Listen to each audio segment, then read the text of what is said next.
Okay, hello, my pack, my tribe, my barrel of monkeys. Hope everyone is well out there in Radio Land tonight. We've got a couple different things to talk about tonight. In the first hour of the show, I'm going to be talking about elemental changes and how they really affect paranormal activity, if at all.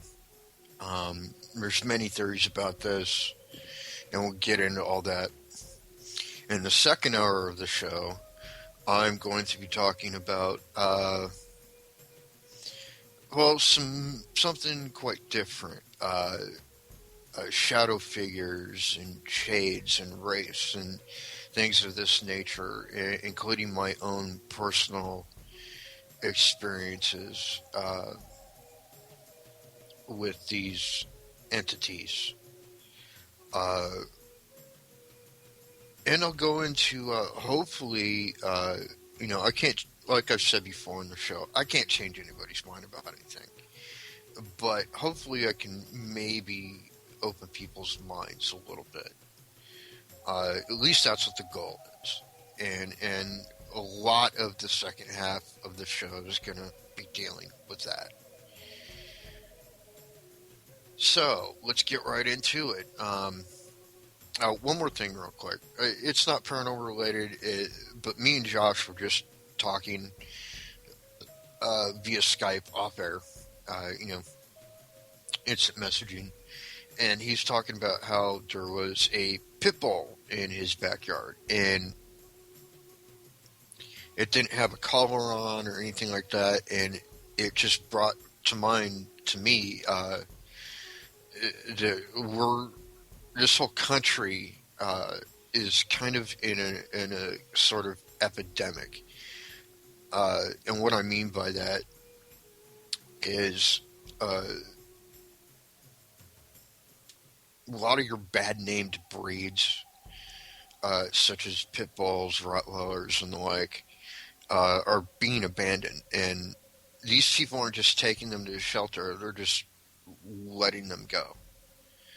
And moving away or doing whatever. I can't say what anybody else's opinion on this subject is, but I think it's total bullshit. And personally, I think the people that do that to these dogs need to be lined up and shot. Because I've had pit bulls before, and I can tell you that pit bulls are way misunderstood. There have been, of course, cases where they act out and have even bit and possibly even killed people. But you need to start looking at the owners, not the dog. That's all I'm saying. Anyways, continuing on with the show. Elemental changes.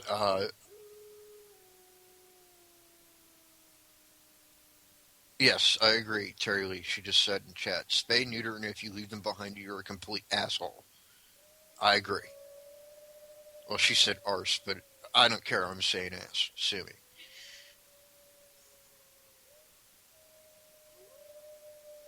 No, they really don't. They're actually some of the sweetest dogs around. Uh, she says, I have a pit bull and he don't have a mean bone in his body. And they really don't. Uh, they become mean when they're not taken care of properly.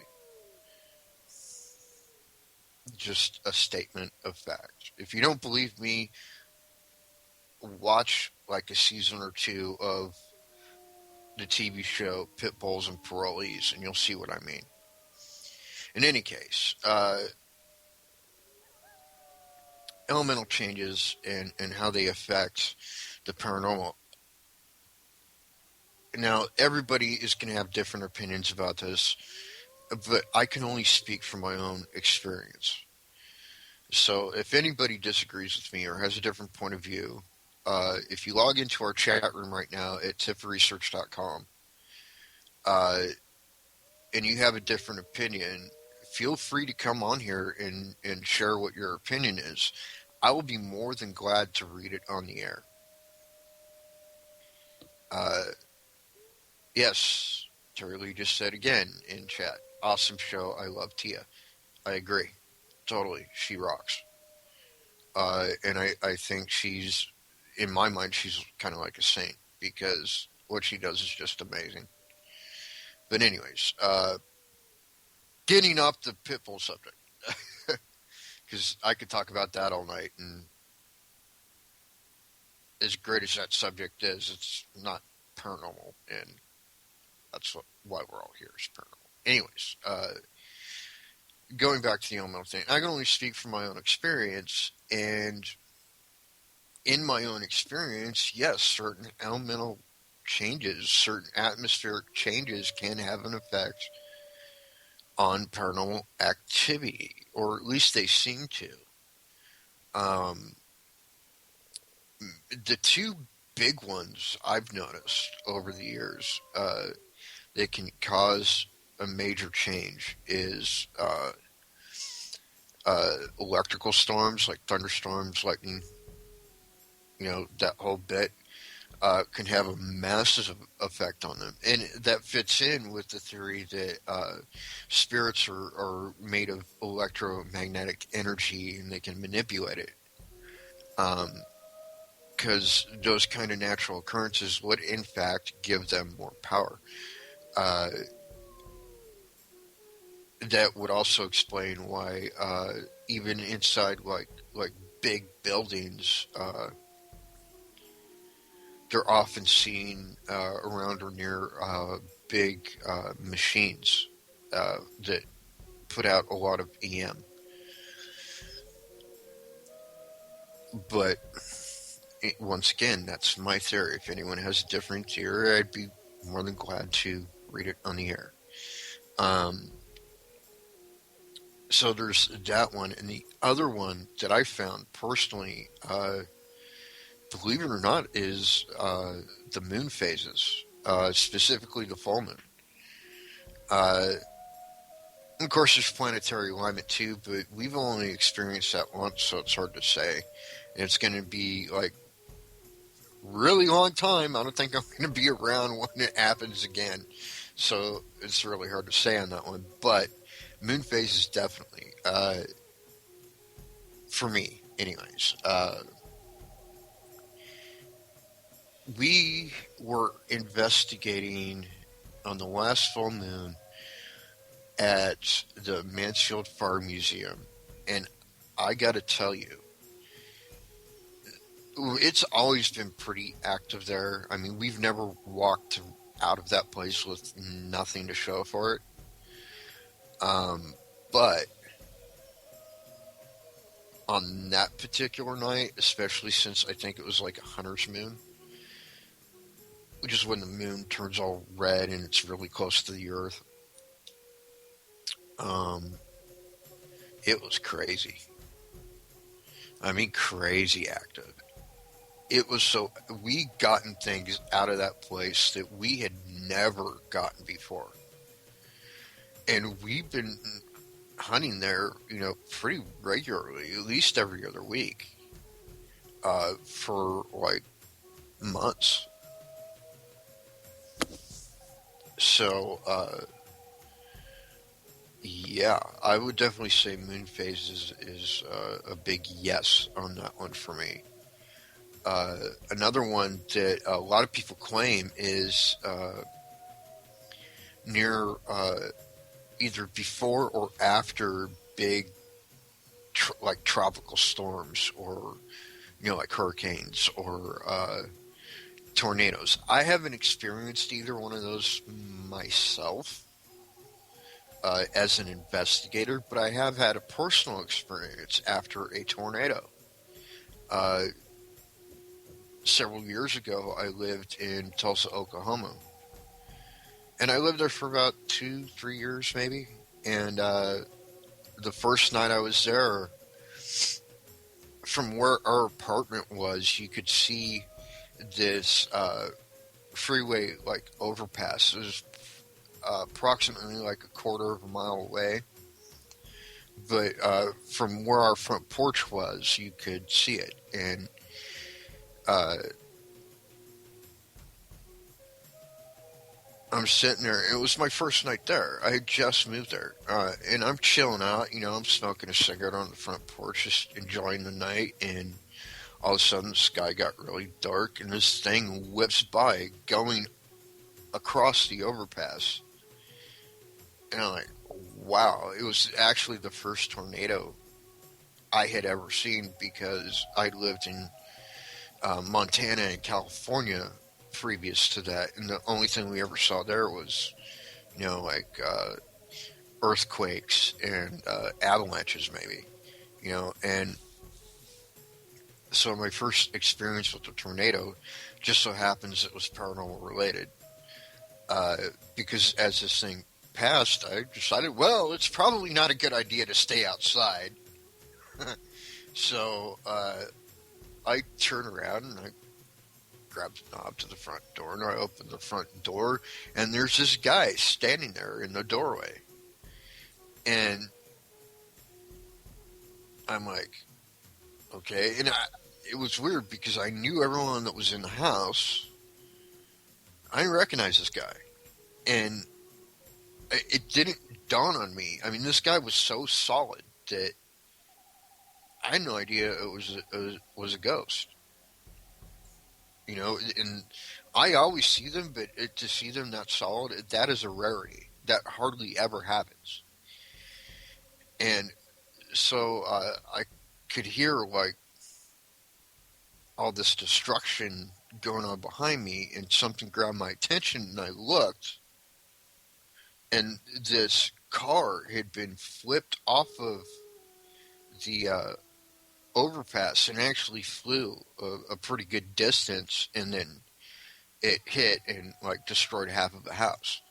So obviously going to be very distracting. Well, I see this, and then I turn back around, and the guy's gone. And I'm like, okay. I close the door, I walk in, and I talk to my roommates, and I'm like, where's that guy? What guy? I'm like, we gotta go find that guy. There's a tornado out there. He could really get hurt. What guy? And so I described the guy. Nobody like that was there. And I'm like, what the hell's going on here? And then probably like, I don't know, 2, 3 months later, um, talked to another friend of mine, and I described my experience to them. And they're like their face was like white, like they had gone. I mean, they're white bread, anyways. As most Oklahoma is. Anyways, so I'm like, what? They look totally shocked and pale and everything, and it was kind of freaking me out because I didn't know what I'd said or if I said something wrong or what. And so I'm like, what's going on? And this guy goes, I know who that was. I'm like, who was it? He's like, that is a dead on description of my father. I'm like, okay, so why was your dad at my house? He's like, my dad's been dead for 3 years.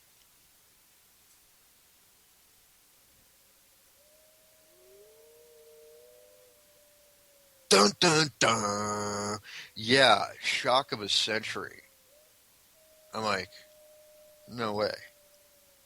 And then I explained to him, of course, that, I see them, and I didn't know that I was looking at a ghost. That's how solid it was. Like, I can't describe, and I don't have the words to describe how rare that is for me. I mean, that is just some amazingness right there. Indeed, it did.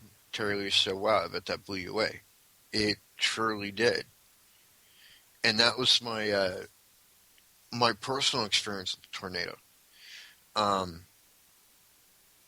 And big shout out to Becky, who is laid up at home. She got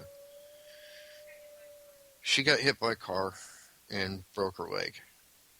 So we miss having her, out in the field and stuff. So, anyways, I have heard about hurricanes. There were a lot of paranormal stuff that was going on around New Orleans and in parts of Mississippi and even as far north as like South Carolina um, after Hurricane Katrina.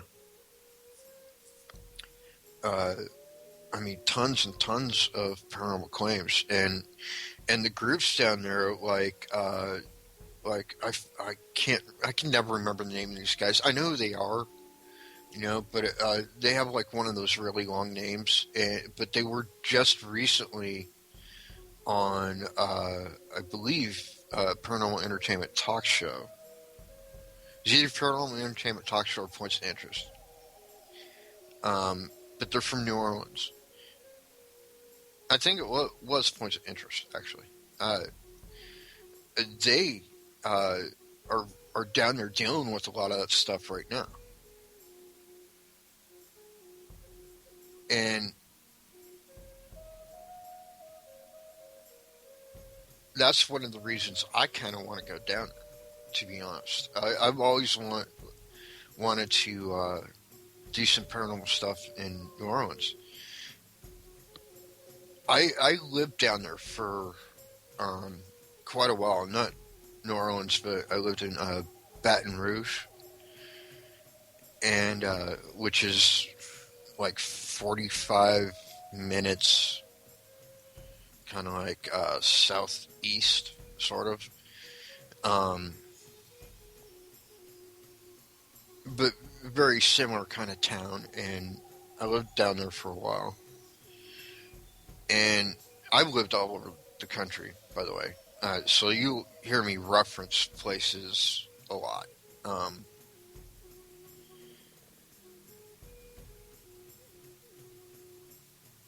And I've seen stuff down there, but I can only imagine like how much more powerful it would have been right after that hurricane hit. I mean, I can't even fathom what it would have been like to have been someone like myself that sees them in that place, in that situation. Um, Terry said, "You're just a mover and a shaker." Yes, I am.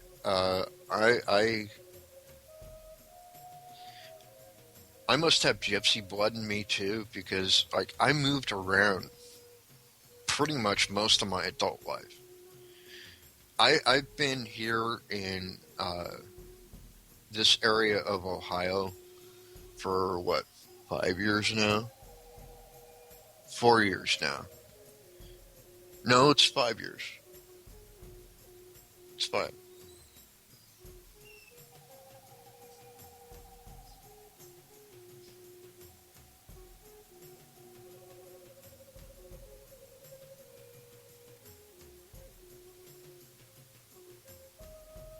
Anyways, 4 or 5 years, something like that. Anyways,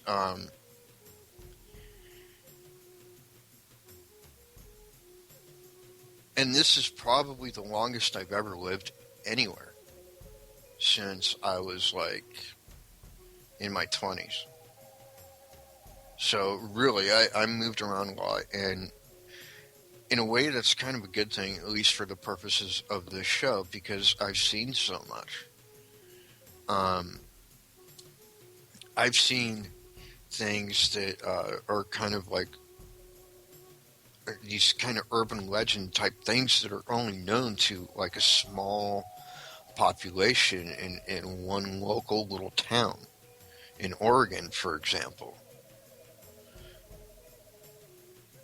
And I've heard all the urban legends and the myths and stuff all over the country. So, for the purpose of my show, that's a great thing. Um, for my personal life, it was, of course, very chaotic, and just trying to find my place in the world. Who knew it would be Ohio? But if you think about it, it kind of makes sense because I'm part Cherokee, and the majority of Ohio was Cherokee and Chippewa land. In fact, my ancestors are from right here. Uh, so I guess it kind of makes sense. Anyways, another one that I've always found to be very interesting and very hard to explain is events that take place after just a simple rain. I know that there's this theory out there, and they've even broached upon it on ghost hunters and ghost adventures and stuff about the relationship between spirits and water. Well, natives used to believe that water was very spiritual. It was like the closest earthly substance to a spirit. And therefore, they would not bury their dead anywhere near water because that water could trap spirits. Um, and there's also, and by the way, I believe I am actually part gypsy. That wasn't just a joke. Um, but anyways, there is a Romanian gypsy myth about water as well, which um, kind of states that their rivers are kind of like the highway for the dead, if you will. Um, and that's kind of the reason why the old vampire myth exists, where vampires can't cross running water. Um, which I've always found interesting, but I've never been able to explain in a like scientific way why water seems to heighten activity. The closest thing I could come up with is that like the action of rains ac- raindrops actually falling out of the sky creates some kind of friction in the air or static in the air, which in turn gives out,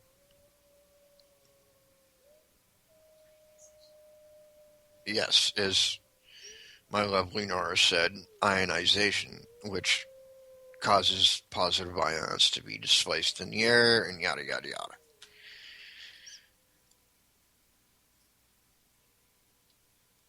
But proving that, it's a hard thing to do. Um, Especially since it seems like the only people that have the devices capable of averting such a thing are like, you know, scientists or what do you call them? Dang it, what is that word? The actual word for a weatherman.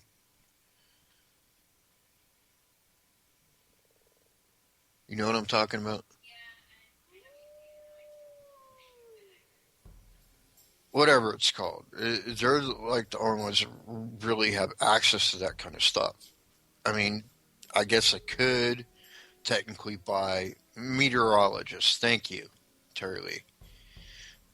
Meteorologists and the like would be the only ones with that kind of access. And technically, you could buy it, but it would probably be so expensive to a civilian that it's just impractical. Um, unless you're, kind of an electrical engineering kind of genius like my good friend and teammate Darren, who could probably just make me one.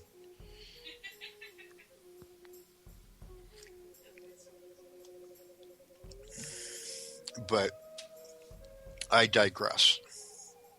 Um, but here's the one I've always questioned. If things like, we know that cold weather, even snow, has heightened activity. But what about really, really hot weather? I mean, I would be interested to find if there's like a actual measurable difference between, say, activity in the Colorado Rockies in the middle of winter as opposed to Death Valley in the middle of summer.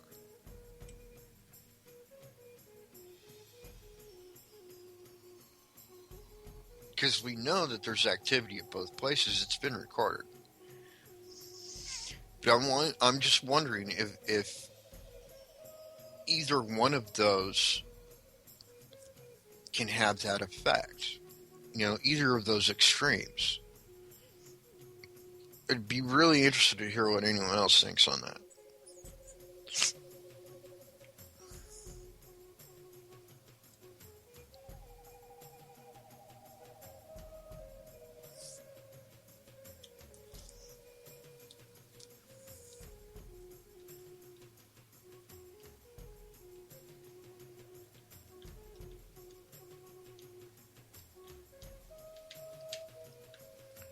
But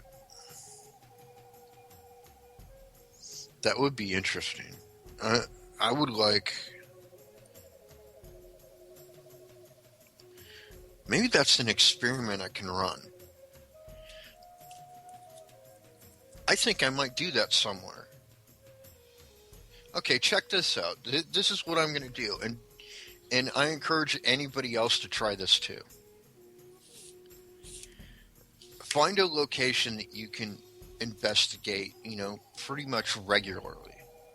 Like for Josh and possibly Terry Lee, it would be like Leslie's Family Tree Restaurant, for example. Okay. For me, it would probably be like the Mansfield Farm Museum or the old gas company. And what you do is you investigate there twice. Okay, the first time, there's no like bad weather out, it's not raining, it's not snowing, none of that stuff. It's just a nice, pleasant day out. It's not too hot, not too cold, right? Which might be asking a lot for Utah, as a lot of it is desert. Um, but still doable. Anyways, so you take the place, which for the sake of my argument here is the Mansfield Farm Museum. It's a nice pleasant day outside, not too hot, not too cold. And not only do you turn the air conditioner off, you crank the heat up as high as you can get it without killing yourself. And you take your instruments, your K2 meters, your millimeters, your camcorders, and see what kind of activity you get in extreme heat. And then you write like all your have somebody write or record, like on a digital recorder, all of your millimeter or K2 hits, like the exact milligauss reading. And you take recordings of that. You document everything that you see on your camcorders during this experiment. You document everything. And then go back the next time and investigate. And instead, you crank the air conditioner as high as it can go.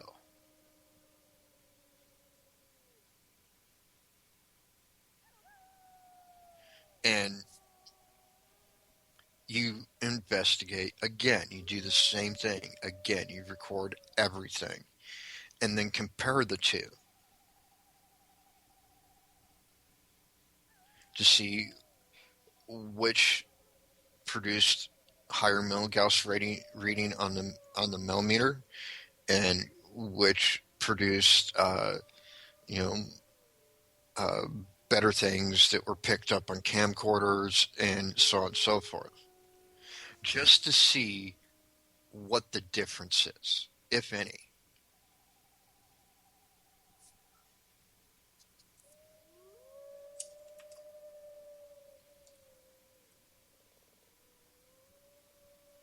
Actually, I'm Terry Lee's talking to me in chat room, and she says it's no different than the desert, and when it produces a mirage from the heat, think it would be a great experiment.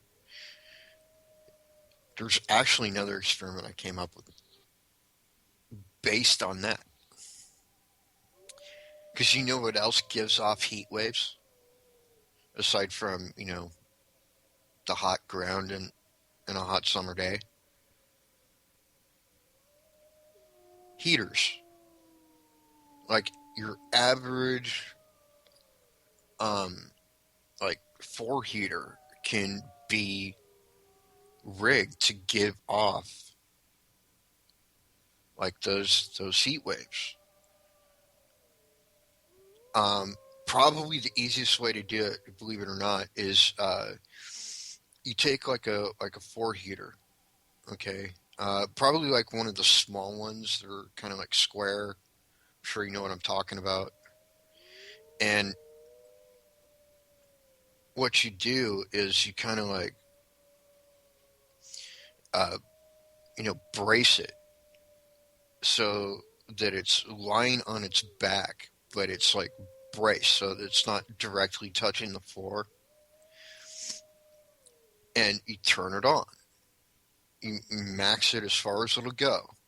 And you take yourself a cookie sheet. I'm not kidding you. This actually works. When I first started thinking about this, I tried it and it actually works. You take a cookie sheet and you line the cookie sheet in like olive oil or vegetable oil and place it right over the heater.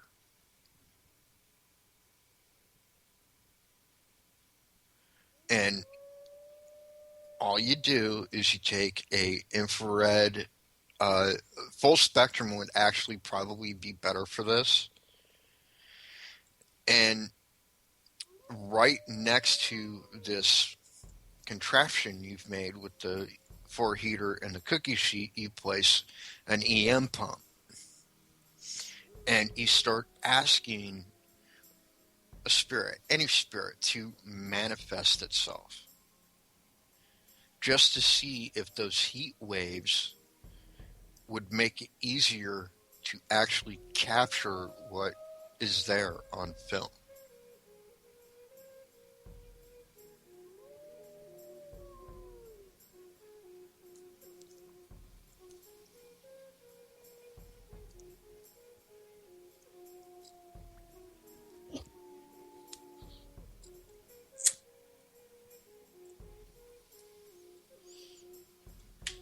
Another possible way that might even be easier for some folks is like Josh was talking about not too long ago with a fog machine.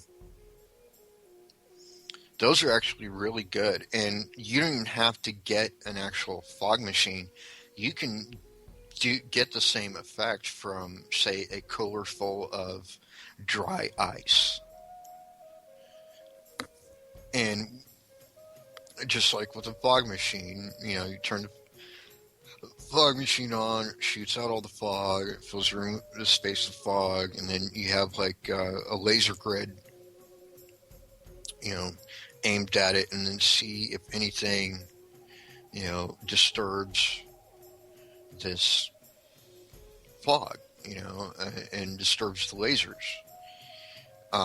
You can do the same thing with dry ice, though, which I found to be personally really kind of helpful to think kind of like poor man outside of the box that way, kind of like ghetto version of accomplishing the same goals.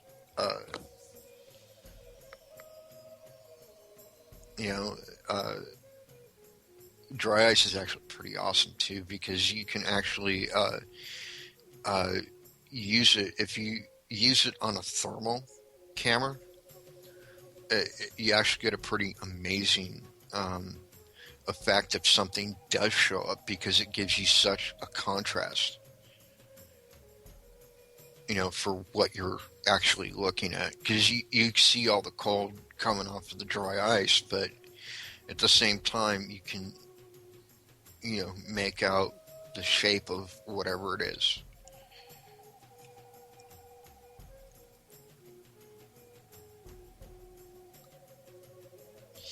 I think I should do a show all about, like ghetto flying, investigations and using these kind of like poor man's experiments. Um, and I probably will do that. I might do that next week, actually. Um, so tune in for that one. I don't think you're going to want to miss it because I got tons of these ideas swimming around in this big old noggin of mine.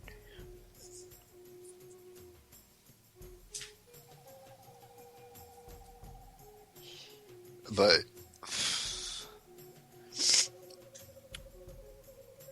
I think everything, that can affect our world can affect them too. Uh, you know, uh, Windstorms.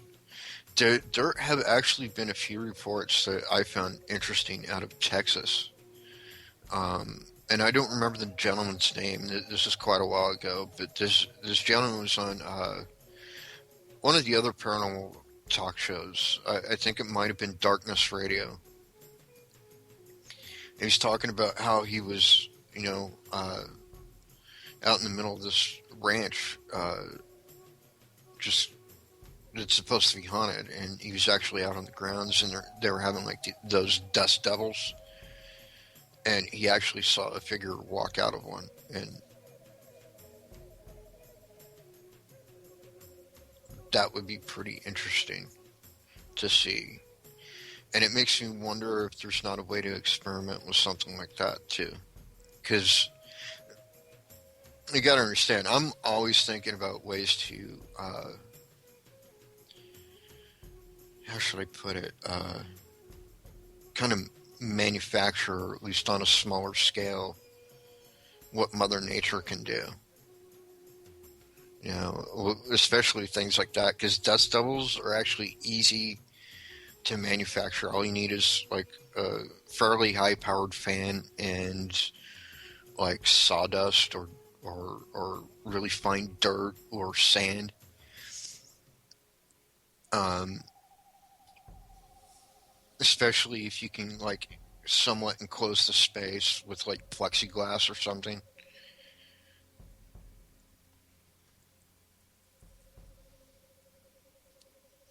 Damn, now I'm thinking about all these experiments and just got all sidetracked. But anyhow, uh, yeah. So I'm definitely of the school of thought that elements definitely have an effect, one way or the other, on uh, paranormal activity. Uh, I also think, though, and this would actually be much much harder to prove, that what can create more activity can also kind of diminish it. Um, I think that while maybe like electrical storms can, create natural kind of EM fields that they can use to manifest themselves, which would increase activity. I also think that perhaps like something else, I don't know what, uh, might diminish it. Because like anything else in nature, there's always a balance.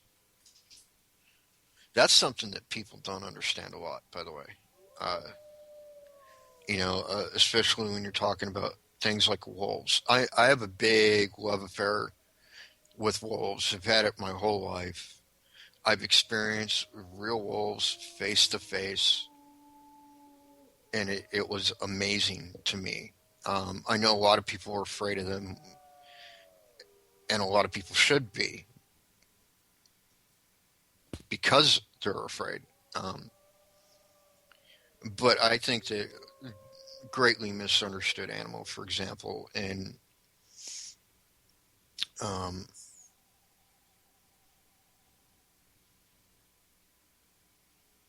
I don't think people really understand that they serve a vital, vital purpose in nature. Because predators like wolves and coyotes and cougars, they serve a very vital function. Everybody loves the cute little Bambi deer. But let me tell you something. When there are so many deer that they're eating all of our freaking crops and we have nothing to eat, you're not going to be loving them so much. And so by having these predatory animals out there doing their thing, they're keeping those populations down of like deer and antelope. And the antelope and the deer, they serve a vital purpose too because they eat any vegetation except for what's poisonous. They'll even eat weeds. Just saying. Think about it.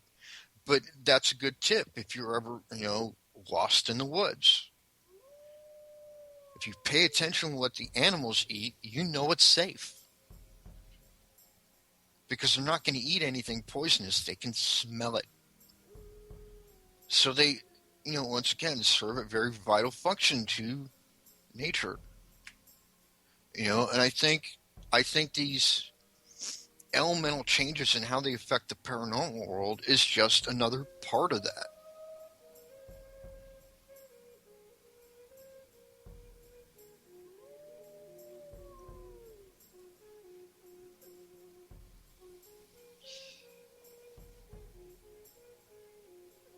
Which, to me, makes a lot of sense.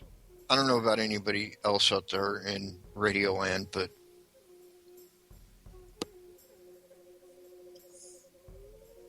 there it is. Um, so here's my other theory. This is my general theory on. Yes, it is. Terry Lee just said it. Ignorance is what makes people hate and kill off animals like the wolf. Absolutely correct. So, like in California, I'm going to get sidetracked again, so I'm apologizing ahead of time, but I just got to say this. Uh, uh, Quite a few years ago in California, there were a bunch of stories about these cougar attacks, uh, happening in these new homes and stuff. And, uh, you know, the way that the news was reporting it is like, oh, well, they should all be killed and they're just a nuisance and all this stuff. Well, I got news for you, nut. If you build something right in the middle of my front yard, I'm probably going to take a bite out of your ass too.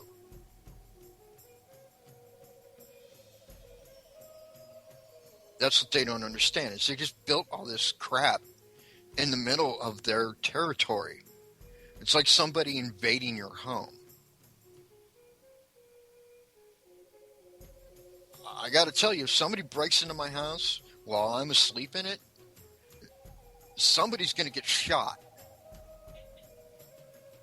and be leaving my house on a stretcher. And it's not going to be me. So while everybody at the time sympathized with all these homeowners, guess what? I sympathize with the cougar. Maybe it's because I'm native and I know what it's like to have my home encroached upon. Yes, I'm playing the white guilt card. Get used to it.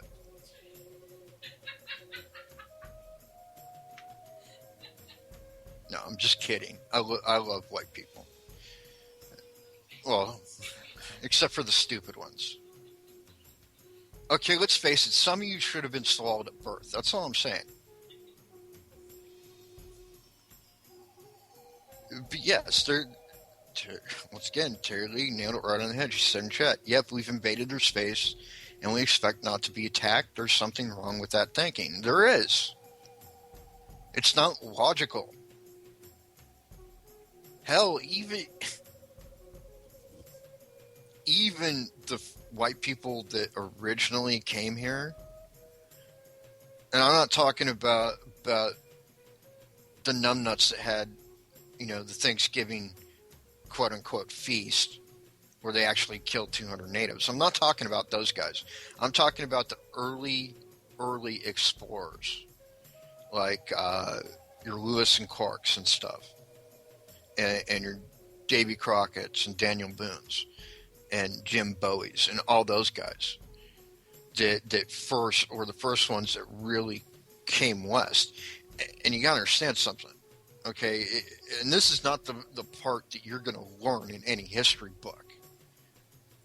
Okay, those guys didn't come west because they wanted to see the frontier as much as they wanted to get away from everyone else. Because they knew there was something wrong. It even talks about that in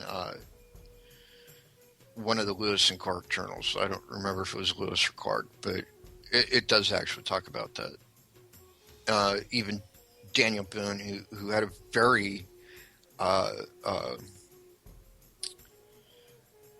adversarial relationship with a lot of the tribes because he was a trapper and thus was taking a lot of their food. Even he agreed with that he needed to get away from all the, for lack of a better word, bullshit that was going on back east.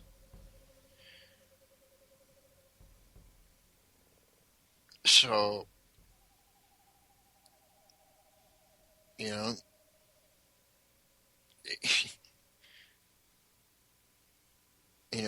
have that kind of effect on the environment, and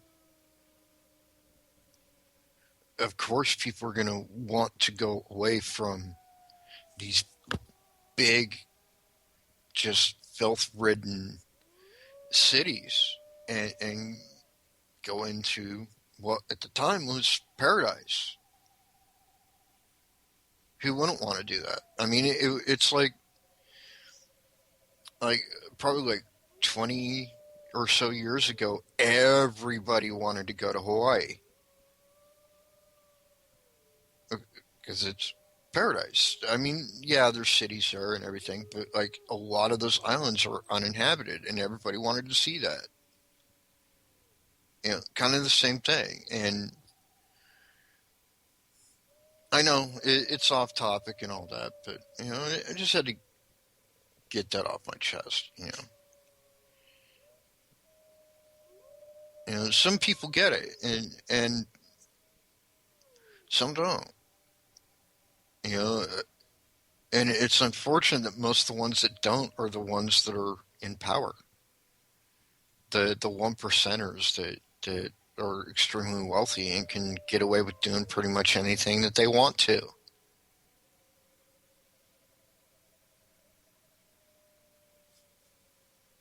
and I hate to say it because I don't I don't have a political show. But since we're getting things off my chest tonight, those one percenters are what's wrong with this country.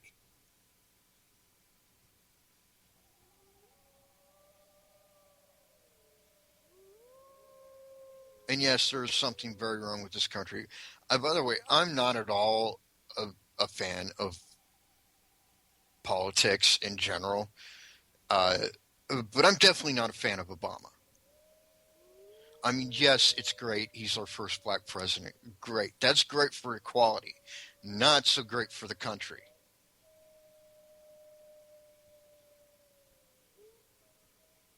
Because understand something.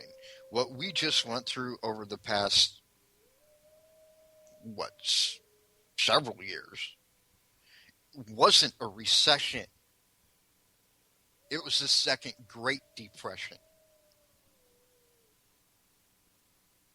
In fact, it was even worse, technically, because the job market was down way farther than it was during the 30s.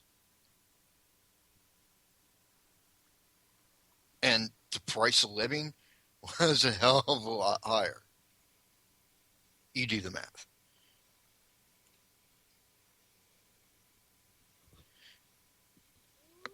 Anyways, sorry about that. You know, I'm not trying to change anybody's political views or whatever, but I'm a passionate guy. When something pisses me off, I got to talk about it. You know, maybe I should have another show where I just talk about political shit. I don't know. Anyways, getting back to the topic of tonight. Um,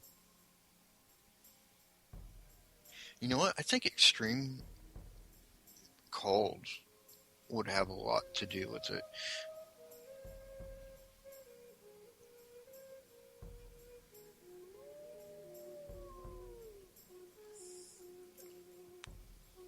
Mm. Okay, going back just a quick second because Terry Lee said something which brought something else to mind. He says, I agree totally. Yep. Lasted longer, larger mass of unemployed, and cost of living was greater, and not to mention the quantity of poor people living below poverty level. Absolutely. In fact, the comedian, a lot of people may be familiar with, a gentleman by the name of Christopher Titus, told a joke in one of his comedy specials. He said, and it just so happens that this comedy special was filmed in, of all places, San Diego, where I lived for years. And I know exactly what he's talking about because I lived it. He said, if you're in San Diego and you can make your rent, you're successful. And that's absolutely true because that's how it was. You know, and now the rest of the country is like that. You know, it's getting to the point where, you know, it actually has been at the point where every time that minimum wage goes up to even out, you know, that cost of living, the cost of living goes up. So you could raise, you know, minimum wage as many times as you want. It's never going to catch up to the cost of living, ever. Ever. And that's part of the problem. In fact, I know this is totally off topic, and I know people wanted to hear about elemental stuff, and I apologize, but since I'm on a roll here, I'm just going to go with it. A lot of people don't know this, and the people that don't know this really need to take another look at our government's documents like the Declaration of Independence, and also in the Constitution of the United States and its amendments, which is what I'm actually about to refer to. Did you know those annoying, no talent ass clowns. The IRS is no longer supposed to exist. Yeah. The only reason the IRS came about was because they were enacted by Teddy Roosevelt.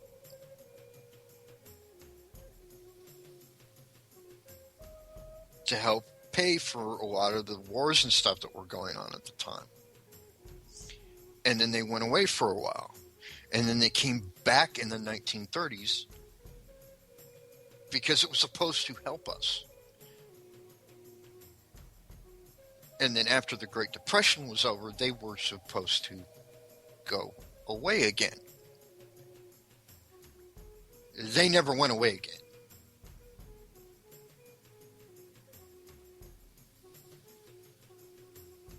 And according to documents that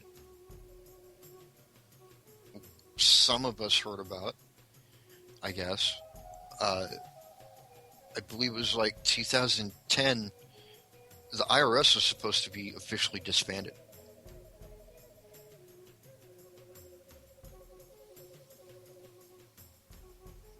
So, in actuality, by paying taxes, you're actually breaking the Constitution.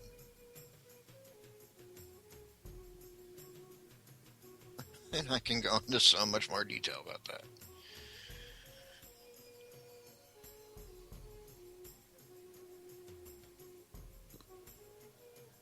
Anyhow, moving on. Back to what I was saying before. I do think that extreme cold temperatures have a lot to do with paranormal activity, actually. Because some of the most profound experiences I had when I was a child were in cold weather.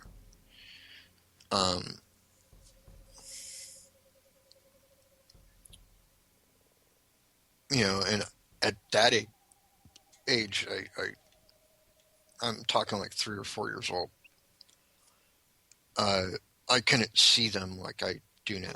I hadn't had my near-death experience yet, but I definitely saw something.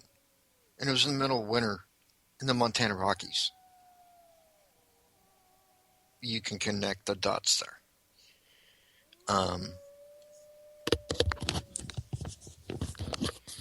So, yeah, I definitely think that severe cold weather, winter, can definitely have an effect on things. But I think with anything, you actually have to take several things into account. You have to take into account the history, not only of the building, but of the land it's sitting on. Because a lot of it actually has to do with the land a lot of the time. Was it like sacred burial ground? Was it, was it hunting ground? Was it, this or that or the other thing, and also not just the building itself, but the actual physical things it's actually made out of. Do you know why so many big, like brick buildings were built from the 1950s and earlier are haunted? I can tell you. It's because all of those bricks back in the day had small, minute quantities of quartz in them. And quartz is known to amplify spiritual activity. That's why so many people, especially during the late 80s, early 90s, were into the whole crystal thing. Having the crystal necklaces and all that stuff, because it amplifies spiritual energy. And I don't know why exactly. I just know that it does. I could probably do a few experiments to discover exactly why, but I'm betting it has something to do with its atomic weight. Just a guess. Um, but a lot of those old bricks had things like quartz, and some of them even had limestone, which is another one that is known to heighten spiritual activity. In fact, some of the like 1920s, 1930s, even 1940s era architects were kind of into the occult because it was a big deal back then. And a lot of those people actually constructed their buildings in such a way that, much like it said in the movie Ghostbusters, it was created by this occultist and it was actually designed to have spirits. And that's how a lot of these old buildings are actually built. So the substances are actually built out of has a lot to do with it too, I believe, anyways. Okay, moving on to the second half of the show.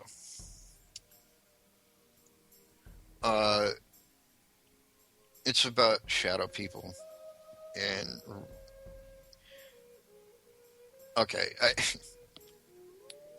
I'm going to get a little bit heated about this topic, and I'm going to explain to you why.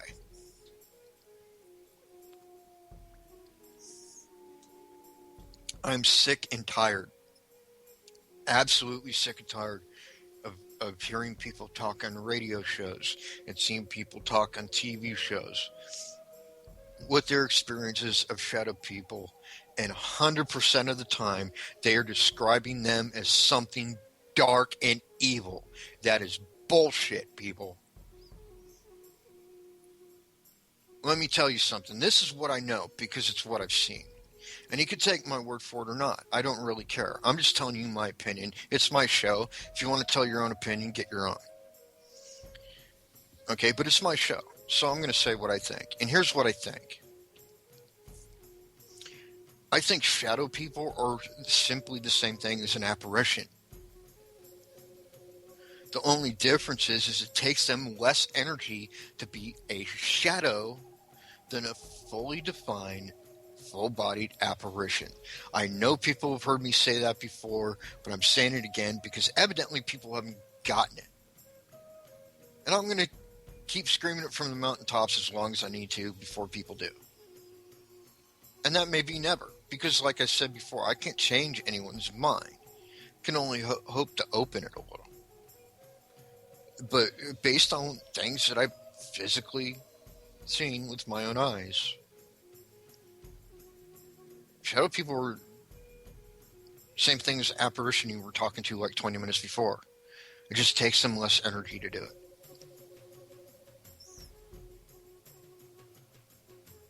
Personal opinion. But having said that, there is a big difference between a shadow person and what I call a shade. Difference being, most shadow people are simply apparitions. They're just ghosts. They were people that were once alive and now are dead. Whether they're good or evil or not is completely left up to their own devices. It doesn't mean that every shadow person is evil. That's like saying every black person is going to steal your car. And I think that's probably why it bothers me. Because the way I see these things is like they're almost like they're another race of human beings, almost. And so I do take it a little bit personally when people just kind of generalize everything to, waiting to find out all the facts. That does upset me. I'm just saying. So, whatever. But there are these things called shades. At least I call them shades. Other people may have different names for them. I don't know. Most people actually just kind of blanket term the whole thing and call these things shadow people too. But they're not. They're called shades by me, anyways. But what they are is they were never alive. not in the way that you and I know it, anyways. They were never living, breathing, fleshy people. Okay, if they were ever born at all, it was on the other side. But what these things do, and they are evil, or at least they serve an evil purpose. Because what these things actually do is they are what a lot of negative attachments actually are. These things will attach to you, and they'll follow you around. They'll be everywhere with you. They'll like literally attach to you. I've seen it. Where this kind of black mass type thing is coming out somebody's back as they're walking down the street, and the person is not even aware of it. And you may never be aware of it, especially if you're not the type of person that even entertains the idea of the paranormal. You're never going to have any idea, and I've seen that too. But what these things basically do is they feed off of all the negativity in your life, and quite possibly even manipulate events to create it, because that's what they feed off of.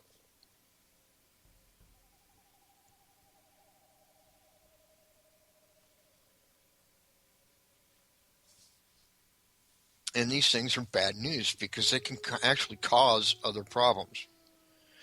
They can cause physically health problems for you.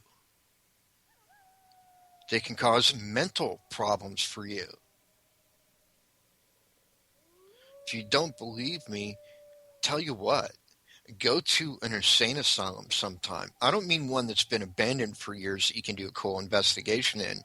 I mean, go to a real one that's still working, and take pictures of some of the people in there, and you'll see what I'm talking about. Although, don't get yourself arrested. Do it with people's permission, please. Because I don't want to be blamed for that. But anyways, these things are nasty. They really are. And I don't like them. I get very... I mean, you heard me ranting about all the political stuff and about the dogs and all that. That is nothing. I go off like a ton of dynamite with these things. They do not like me. I do not like them, and that's the way it's always going to be. In fact, I think that I could technically be very open to one of these things if it weren't for the fact that I'm so stubborn.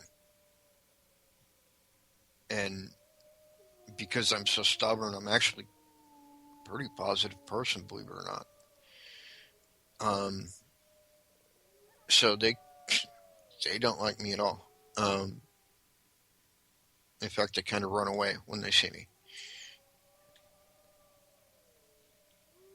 But those are two examples of things that get mistaken for shadow people, like all the time.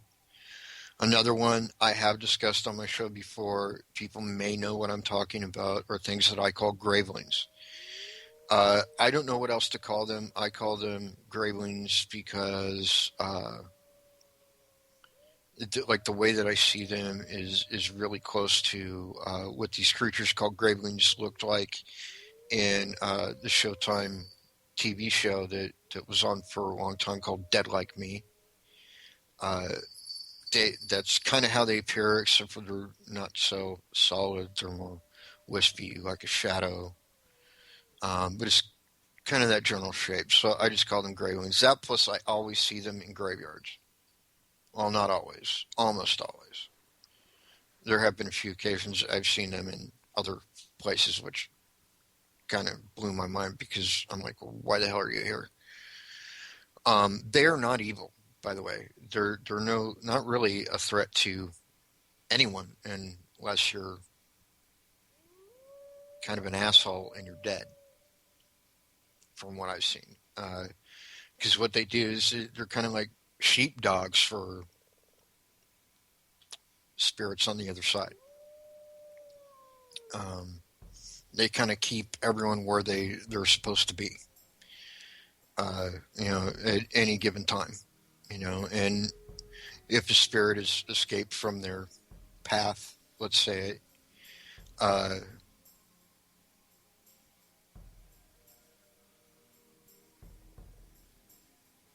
those are aliens, Becky. That's a different show. Anyways, Becky just said in chat, what about what some call Tommy knockers? Well, if you've read the Stephen King book, you know that it's based on grays, actually, or a type of gray. So that's a topic for another show. Um, but yeah, there have been spirits referred to as Tommy knockers. I guess kind of a general term or whatever, but even so, they're not like shadow people. So, another show. Anyways, um, so shades are nasty. Gravelings actually are kind of cool, believe it or not. We went to a cemetery quite a while back.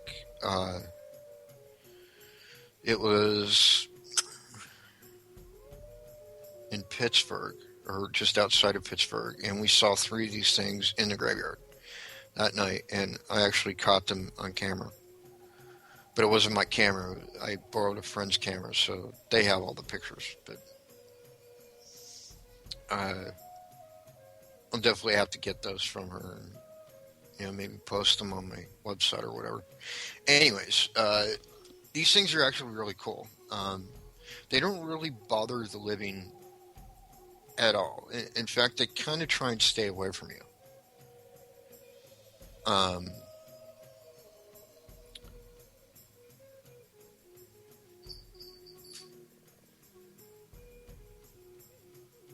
Other than that, I don't really know too much about them, to be honest. They're still kind of a mystery to me, but it seems like every time I see one, I learn something more. And I've been pretty close to them.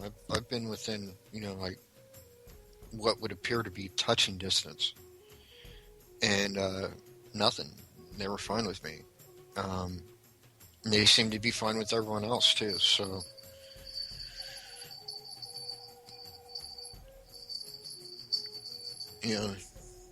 that's all I got to say about them. And then there's race. Race are really confusing to some people. Race typically appear as kind of like these black, like cloaked, hooded figures, almost kind of like a Grim Reaper, but without seeing the skull face and all that.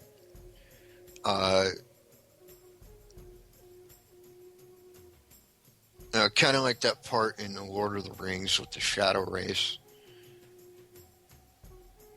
Kind of what the ones I saw, anyways, looked like. They're kind of an amorphous presence, and I gotta say that they're not good at all, like at all. The theory is that they're spirits of vengeance, of somebody that was wronged in life. They've come back to seek their revenge. That is the whole myth behind race. I don't think that's what they are, though. They could have been alive at one point, maybe, but they're so negative that I've actually seen them cause negative things to happen. They are never a good thing.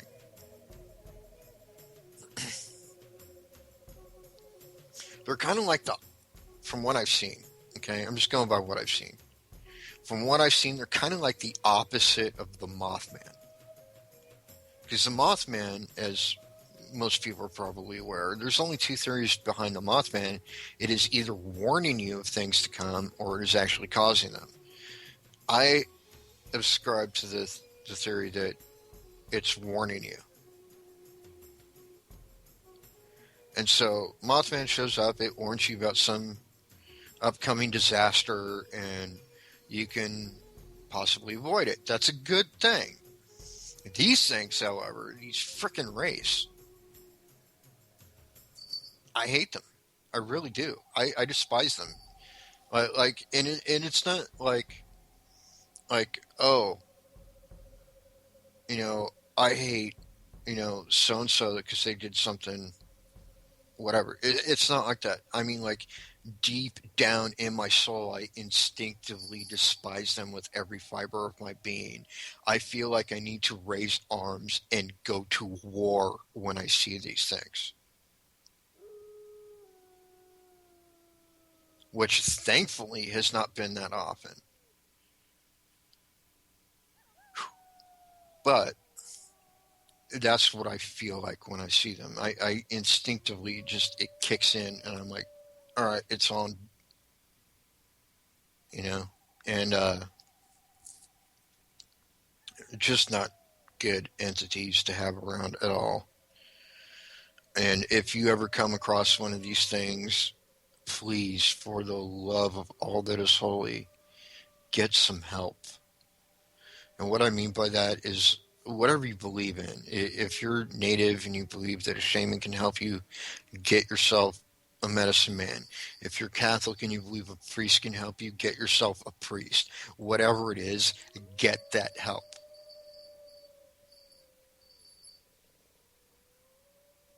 Because I can guarantee you're not going to like the alternative.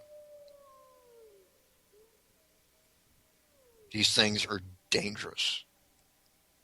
And I've known of people that, well, of course it can't be proven, quote unquote, scientifically, but I just know it in my heart that these people had committed suicide because of a wraith. So they are very dangerous, and they can give off that kind of negativity. And it's just, it's bad.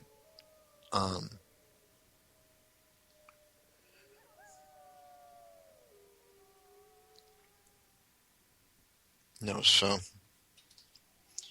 yeah, I don't like them.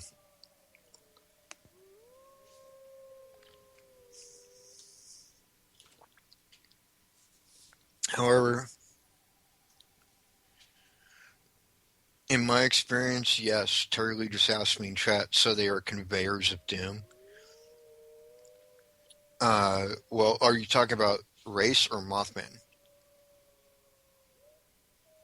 Because if you're talking about race, then no. Race or, well, I guess they are conveyors of doom, because that's what they bring to the world. But they bring it to people on, like, a personal basis. They don't attack entire towns or anything, at least not that I know of.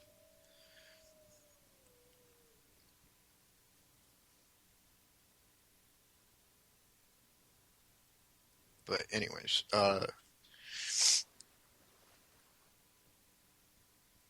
the other one, oh my god. There's these things that I've never found an urban legend for these, actually. Um, but they're kind of awesome. And I don't know if it's because I'm the only person that has ever seen one, maybe. Which, you know, if I were not a more comfortable person in my own skin, I might start to think I was insane. But there's these things, I call them shadow dogs. Not to be confused with black dogs, because they're a different thing. But shadow dogs are actually really cool. And they're usually, as far as what I've seen, around when something good is going on. or about to. They're kind of good luck, I guess. Which makes me wonder if that's not what the ancient uh, Chinese referred to as food dogs, because food dogs were lucky. Um,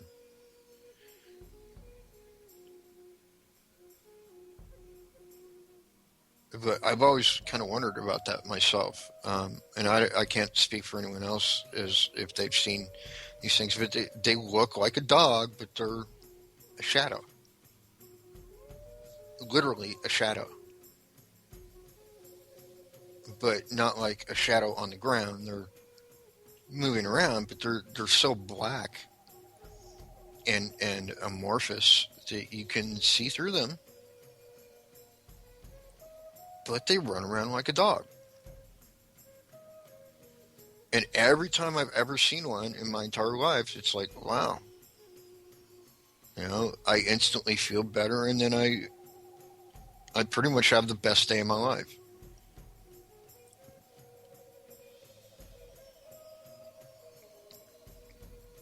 So I'm just saying, not everything black out there is evil.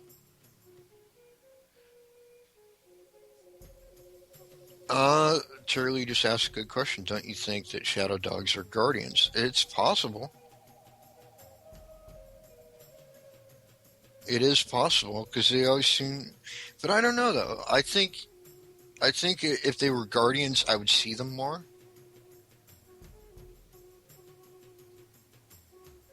Especially doing what I do and confronting evil on a somewhat regular basis. I would think I would see them more if they were guardians, but I don't think so. I think they're more like maybe maybe they're just like balancing the scale back to the side of good. Maybe that's their whole job. Maybe they're good luck, just like the food dogs were, ancient China, or maybe they're agents of fate, and they go around spreading good fortune. Who knows? Who knows? I don't think we'll ever truly answer that one until we're on the other side.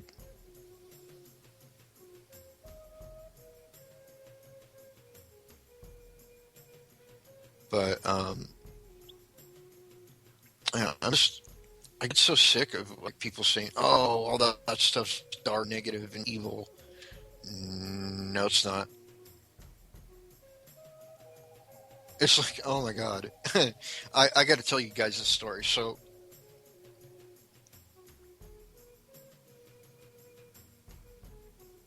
yeah, Becky.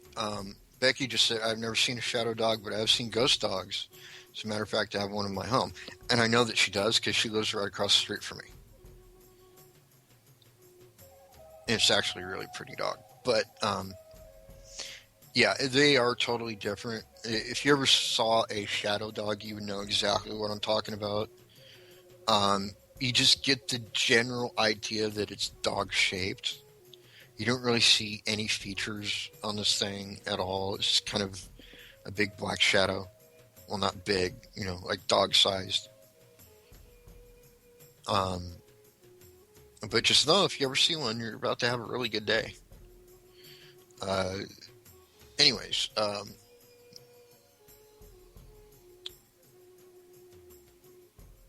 was I saying? Um, oh no, I lost my train of thought.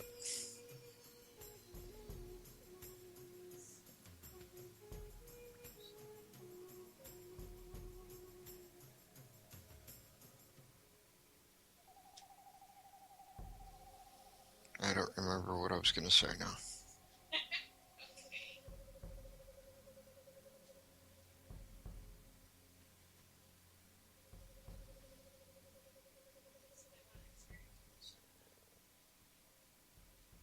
I already told that.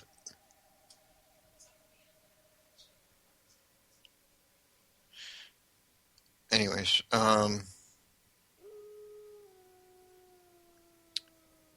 was I saying? I guess it wasn't that important. Anyways, well, I have a ghost dog at my house too. Uh, Becky and Terry Lee were talking about ghost dogs in their house, but I always have a ghost dog with me because, well, he was mine. So yeah. Anyways, well, he was part wolf, so.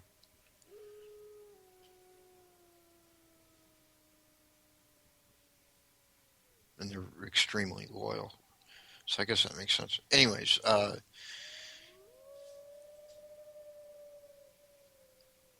my point of tonight is that, at least of this half of the show, is that just because you see some kind of black mass in your room and you catch a picture of it on your handy dandy little digital camera does not mean that it's evil. Okay? It does not mean that. It just means that something is in your house. It doesn't mean it's good or evil. That's why we investigate, to find out those things. See, that's what I was going to talk about. I was watching My Ghost Story. This is quite a while back, and this one drove me nuts. If I could have gone physically through the TV screen, I would have choked these people out, because this is how crazy this stuff makes me. Okay? When people just jump to these conclusions, that drives me insane. This lady took a picture in her house, and she got some orbs. And you can't see me because I'm on radio, but I'm doing the little quote fingers. Orbs. Because these weren't orbs. They were frickin' dust.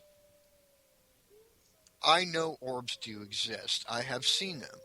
I do also know that they're rare in comparison to what most people think are orbs. 98% dust,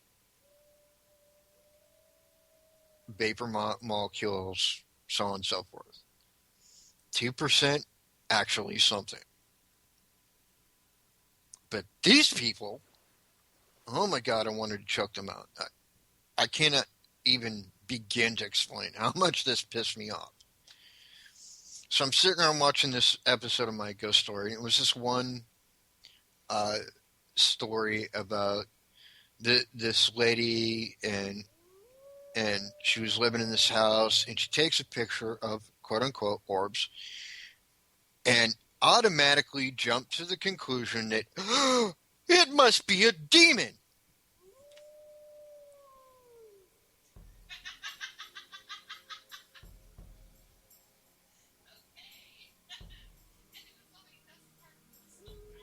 If I could have reached through that TV screen and choked her, I would have. Seriously. If I could have taken a gun, put it through that TV screen, and shot her in the ass, I would have done that.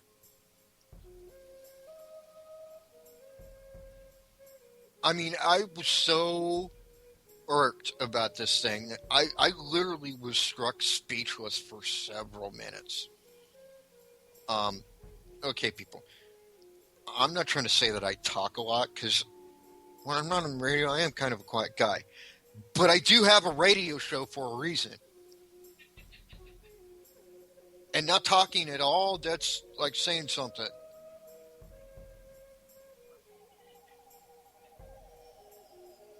No, seriously, I get pissed about that stuff where they just jump to conclusions. And I get pissed about it on the flip side of that coin, too. Where, like people just,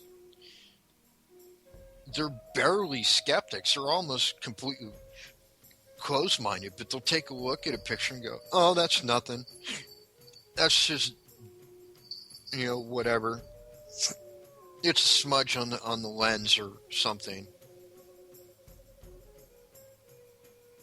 And they don't even look to see if there's actually a frickin' smudge on the damn lens. You know what I mean? Or listen to EVPs and just, oh, that somebody else outside said that, and they don't even go to look to see if somebody was outside.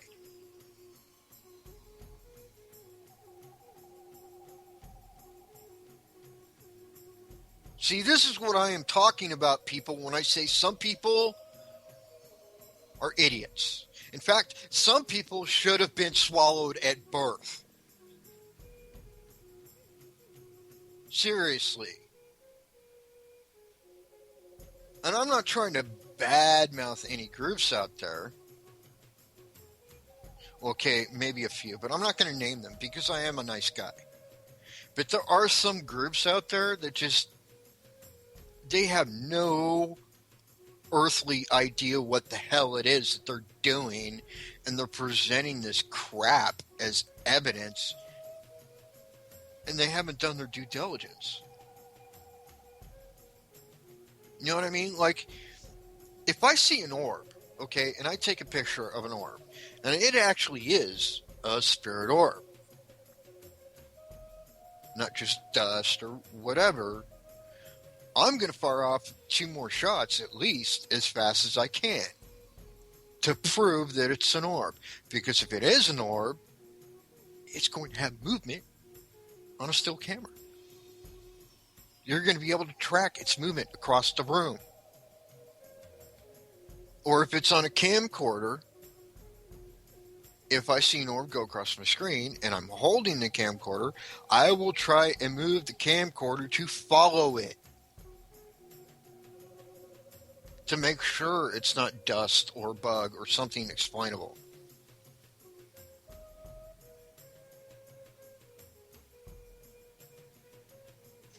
You know, and God, it just irks me. You know, it really does. It like so pisses me off. I mean, I don't care if people don't think the paranormal is real or not. I really don't care about that. What I care about is when they're so close minded they won't even entertain the idea it could possibly be real.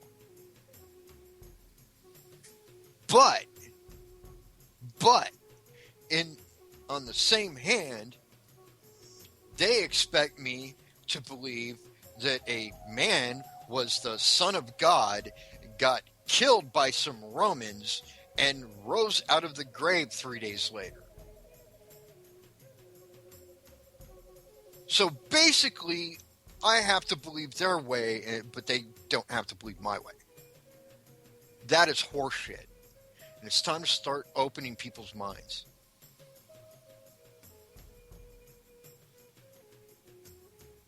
Seriously, because it's getting ridiculous. I mean, think about it. Seriously, think about it. How many years has fighting been taking place in the Middle East because of different ideas? Not even different ideas, different beliefs. That's even more dangerous than an idea.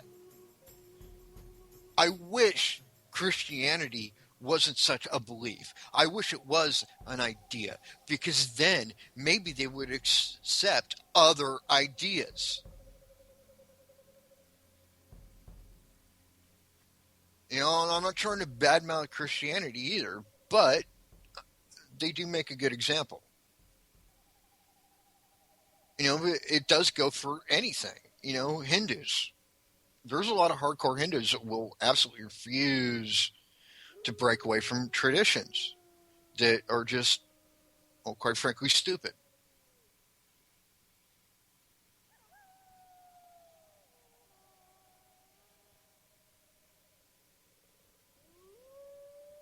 That's not to say that Hinduism is stupid, because it isn't. It works for them, so great. More power to you. You know, and I'm not saying Christianity is stupid, because it's not. There are some really good things about Christianity. You know, and I'm not saying that there's anything bad about being a skeptic, because there's not. The skeptics are the ones who push us to prove what we discover. So very useful.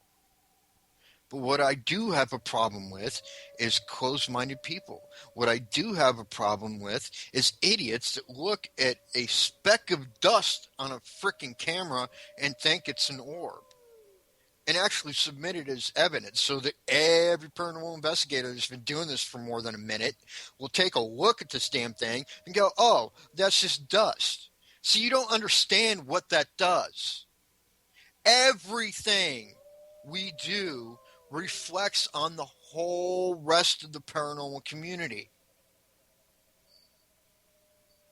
So if you're not going to be accountable for your bullshit, don't do it.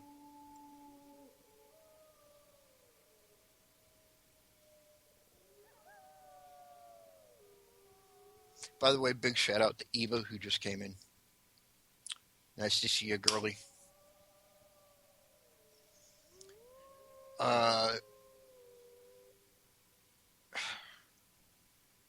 Sorry, I just took a left turn there and went on this big freaking rant. But I don't know. Some people seem to find it entertaining, so at least there's that. But seriously, you know what I would like to see? I would like to see like a charter for paranormal investigators with certain rules and regulations that everybody has to follow. And I'm not talking about overzealous kind of stuff here. You know, I'm talking about very simple, basic rules that you would think everyone would follow anyways. Things like don't present anything as evidence until you have it verified. Don't act like an idiot in front of a client. Don't, don't steal from a client. Very simple, basic things that you would think everybody would follow anyways, but I'm talking about it, so guess what? I guess not everyone is. Otherwise, it wouldn't even be an issue, and why would I be talking about it? People don't understand, okay? And maybe the problem isn't just that, there's all these new people out there that saw these paranormal shows a couple times and think that they know what they're doing. Wait, I take that back. Yes, they are a part of the problem. But you know what's even worse than that? Is people that really know what they're doing. Really know what they're doing. They're very skilled, very talented people. But they really don't care that much. Maybe because they've been doing it too long. Or maybe just because they just don't take it that seriously. Or whatever it is. But stop treating it like it's a fucking hobby. Because it isn't. Even if you can only do it during the weekends because you have, a day job, there's nothing wrong with that. But at least while you're doing it, please, for the love of all that is holy, for the respect of the rest of this community, treat it fucking seriously or don't fucking do it. Because everything you do reflects on the rest of us. Because if we go to a haunted location that you just screwed up, they're going to look at us like we're going to screw it up too.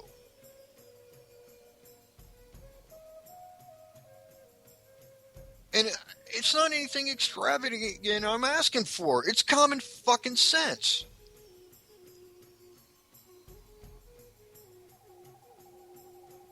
And sorry for dropping the F-bomb, but you know what? I'm passionate about it. I take it seriously. I'm not saying anybody in my audience is not taking it seriously. I'm sure most of them are. It's just, I get sick of seeing all these people that are just about the money or just about, oh, this is a hobby or whatever it is. It pisses me off.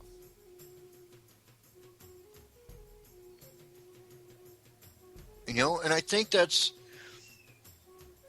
part of the problem with a lot of the groups out there is,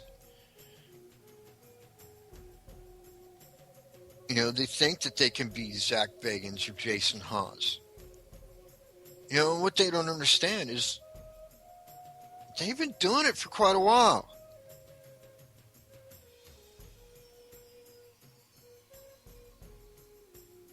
They have. They have been doing it for quite a while. Jason Hawes was an investigator for at least 3 years before they even had a TV show. Now, that is not a whole hell of a lot of time. It's not like my personal best of 20 some odd years.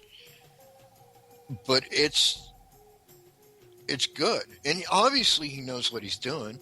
I don't have to like the guy personally to say that.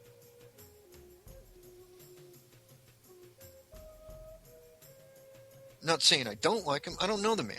I'm just saying, I can still have that respect.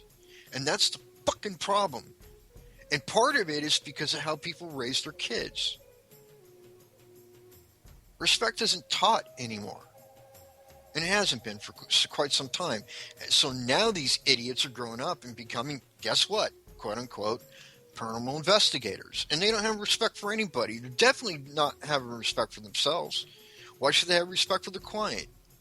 And because they don't have respect for the client, guess who looks bad? All of us.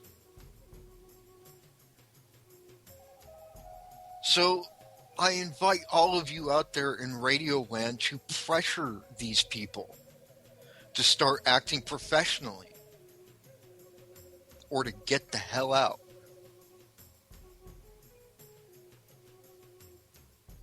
Because here's the reality.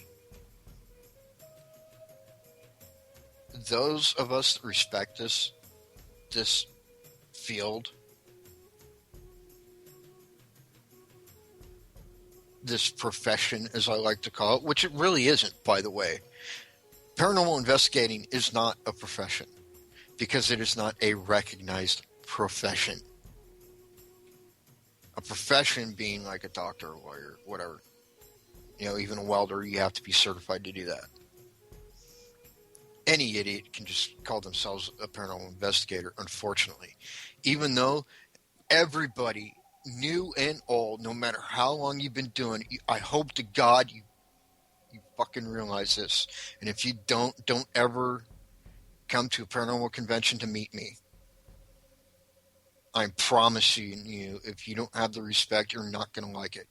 You may think I'm an asshole, but trust me, everyone else gets it. Don't ever come to meet me if you don't have the respect and the appreciation for everybody that came before you. And I'm not even talking about myself. I'm talking about Dr. Hans Holzer, the original Ghostbuster. I'm talking about Ed and Lorraine Warren,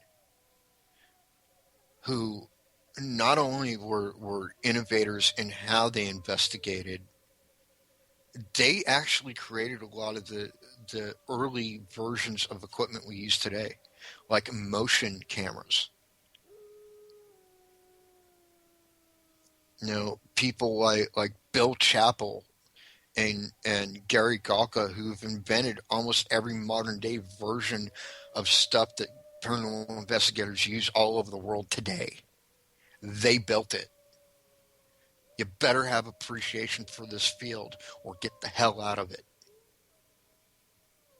Because I've been doing this for 20 years, and I'm not stopping anytime soon, not for some little idiot that thinks he can be Zach Bagans. Not going to happen. If you want to be offended at that, then, you know what? There's the proverbial door. Don't let it hit you in the ass on the way out. Because I really don't care. I love the people that tune into my show. I love my fans. But I gotta say, I don't care for idiots. And if you fit into that category, you're listening to the wrong show.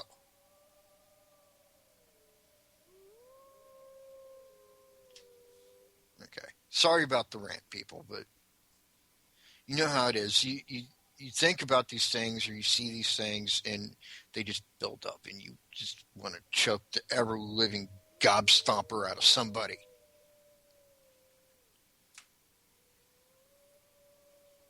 And evidently it's entertaining because I made Terry Lee go giggle. So I'll take that.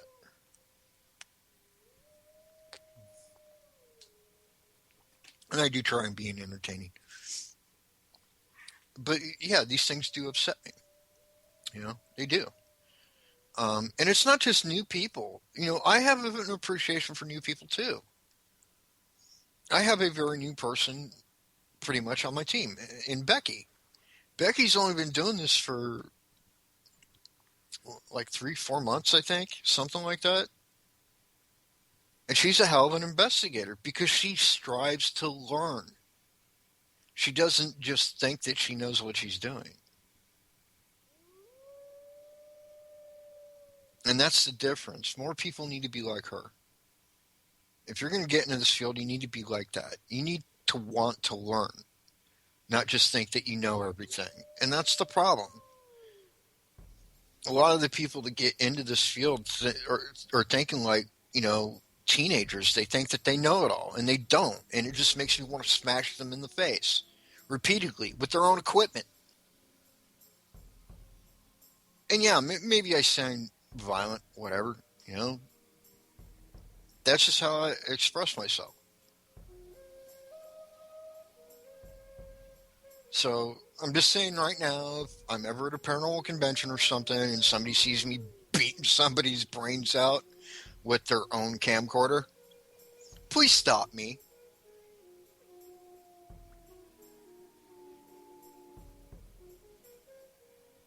Well, let me get a few licks in, but you know what I mean.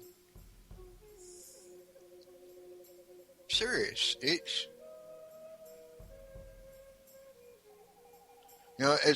like Christopher Titus joked about. I know I've mentioned him earlier, and I like to bring him up a lot, actually. But he's just a funny guy, and he's got a really good point. He said that he doesn't think that aborting a fetus is okay. He doesn't know if it's okay because you never know what that child is going to be. You never know if it's going to be the doctor that cures cancer or the next great world leader or whatever. But, he says, I do believe that there should be a 22-year late-term abortion window. You know, so that after the child is born, they start getting all F's in school. Well, then you pretty much know what they're going to be, right? Unemployed, in prison. You know, it's just a good point, I think. Because I'm telling you now, that this world would be a much, much better place if there were less idiots in it.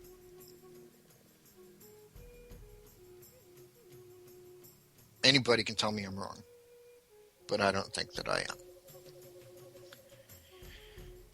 So,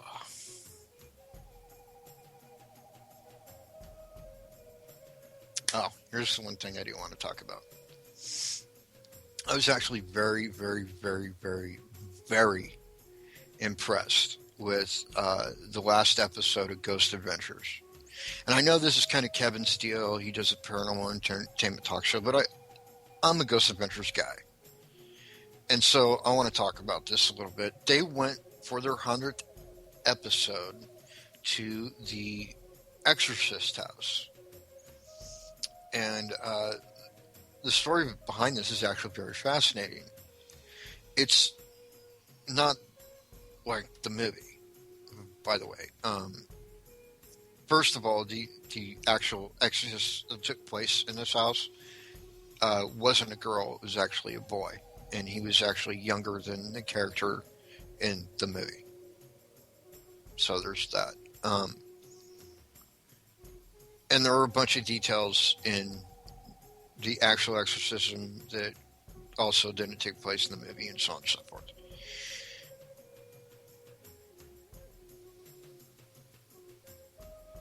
But I was very impressed by this episode, not just because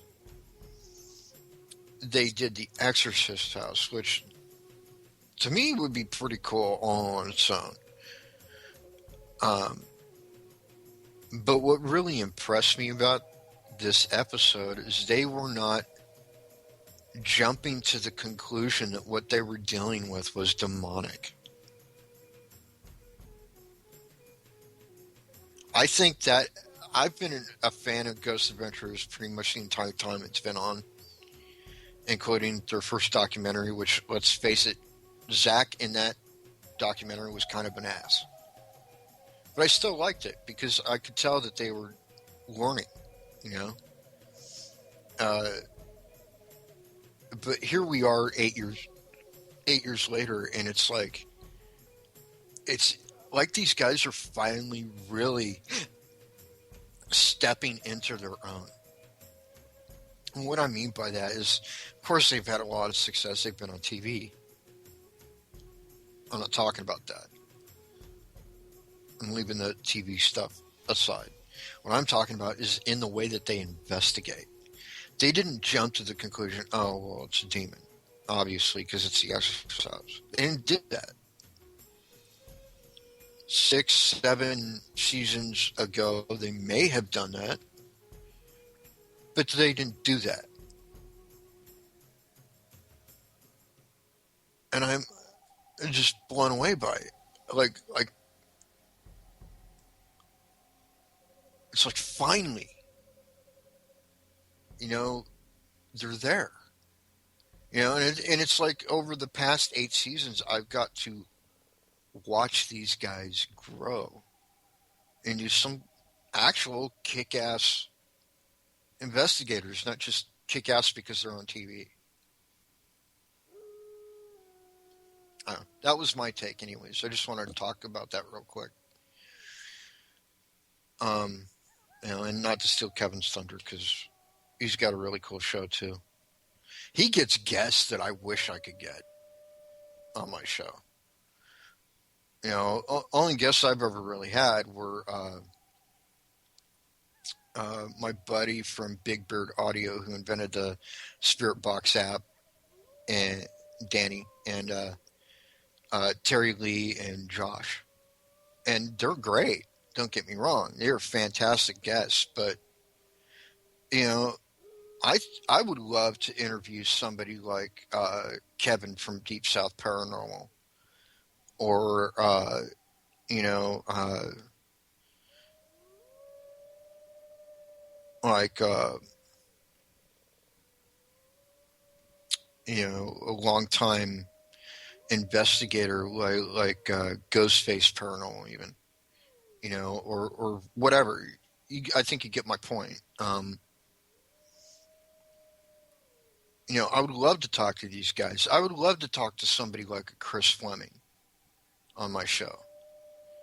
And so, you know, I'm very happy for Kevin that he gets these folks on his show. I think it's great. And I'm very happy for Josh that he gets a lot of them on his show too. But throw a dog a bone already. Just saying. Anyways, what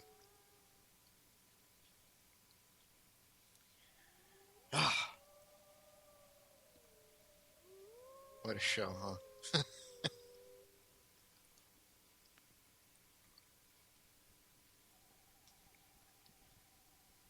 But I got to tell you, folks, I may not have the most listeners in the world, but I've got the best. And I'll tell you why. It's because they don't just listen. They actually hear what I'm saying and they participate.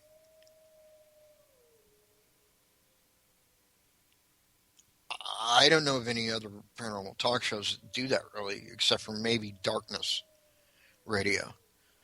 does a lot of that. Now, see, now you're just teasing me, Terry Lee. She just told me they got the peeps from Finding Bigfoot coming on soon. See, that's just not fair. You guys get all those big name celebrity types and all those really interesting guests, and I just get you. No, I'm kidding. I'm kidding. No, I love you guys. No, but I would like some, some guests like that, on my show. Because I think I have a different approach to it.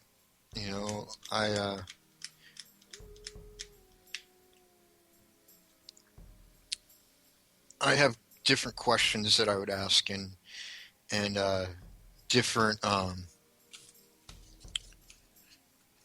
topics I could get into than I think what most people see, just because I'm living in a different perspective,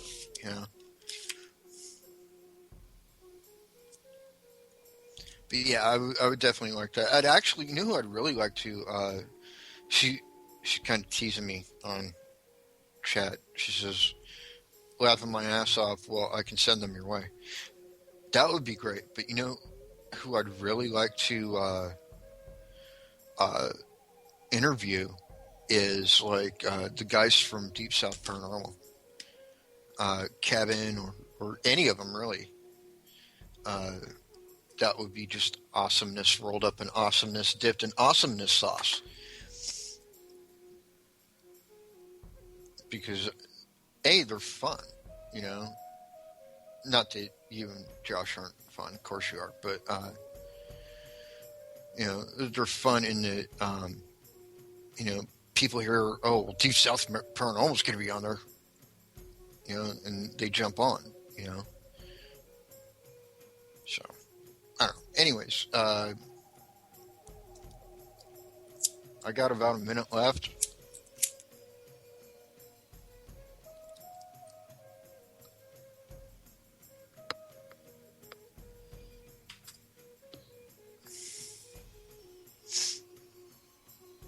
But,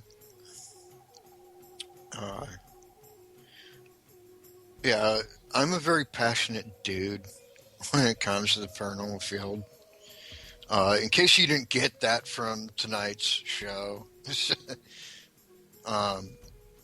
and a part of that is that I'm going to, well, it's not really a convention. It's more like a Halloween, like carnival kind of a thing. But it's still kind of a place for paranormal folk to gather around here. And I'm going to my first one as Ghost of Paranormal.